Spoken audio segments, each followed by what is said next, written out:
I managed to do one of these about every year, but we have a video game ranking today, which hasn't been said too often on this channel. The reason for this, of course, is the conclusion of HBO's The Last of Us, meaning it's given me an excuse to rank The Last of Us games. And for a casual fan, you may think, oh, but there's only 2 Last of Us games. I am aware of that, and I've kind of cheated a bit to make it 3 by adding in the Left Behind DLC. So I'm going to be ranking that DLC and the 2 main games. Plus at the end, why not, I'll give a mini review of the season now that it has finished. Let me know down below what your ranking is and what you thought of the show, and if it's the best video game adaptation of all time. Without further ado, let's get into my ranking of all 3 The Last of Us games, or the 2 Last of Us games and the DLC.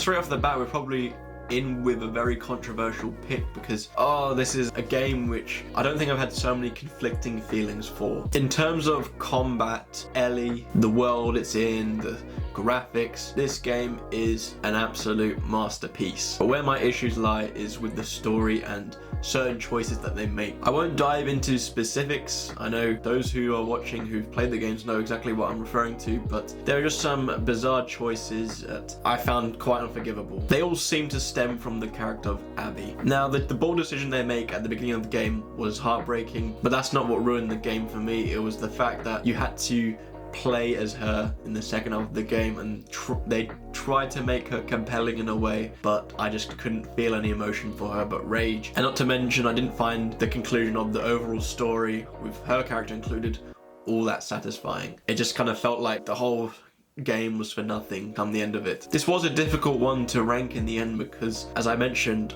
I actually loved playing the game. It's just the story side of things and the choices really angered me, and especially when you compare a full-size game to a DLC, it's hard to decide because on the one hand you're going to want to play the one which has a lot more variety and you can actually use a gun quite a lot in, but I feel like given what it's done with its size, the DLC has done better, hence why this comes in at last place. People say that we don't know what love is or how to make it grow.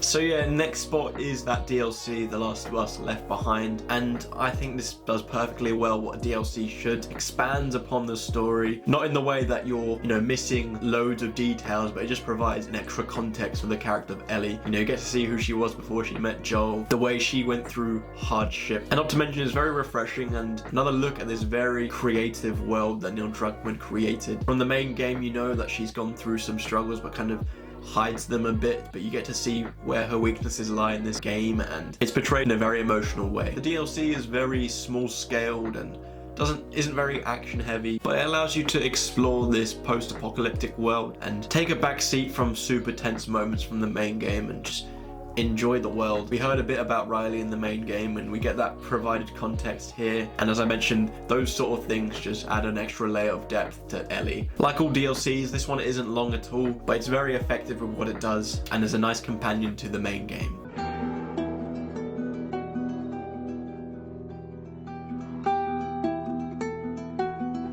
Considered by many to be the greatest game of all time, The Last of Us truly is a masterpiece. While it isn't my favourite game of all time, it is certainly up there. Naughty Dog have a way of just creating such a cinematic experience in a game, not only through the cutscenes, but also the gameplay. It's set on a path that you're meant to follow. It's not open world, but the way you go about it just feels so cinematic, and like every choice you're doing impacts that world around you. The characters of Joel and Ellie are fantastic. They're very complex, very different, but them together creates this unstoppable bond and have great chemistry together. The writing is superb from, as I mentioned, those characters, but also the story, the way it puts you into terrifying scenarios with clickers, with runners. The tension was agonizing in many portions, but as scary as they were, the well-written characters who you care for now just made it even more tense, as you didn't want anything to happen to them. The combat is extremely fun, and I love how you have to really conserve ammo, as you're in a post-apocalyptic world, so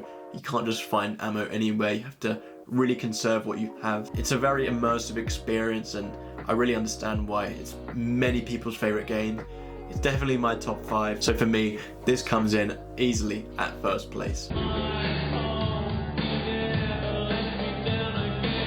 As for my review of the first season of The Last of Us TV show, everything I said about the game pretty much applies to here, which you can't really say for many video game adaptations. Without hesitating, I think this is the greatest video game adaptation of all time. It is clear there's a lot of care gone into creating this and make it so accurate to the games, from identical cinematography, dialogue, and even minor details like a poster in the background. The show was handled with a lot of care and it really shows. It is not a carbon copy of the game, most of it is, but there are small details, and what they did with that adds an extra layer to the story, whether it be, well, they changed up the whole virus instead of spores. I liked that story, it didn't anger me at all, and seeing the backstory for Bill and Frank, you know, Ellie's birth, etc.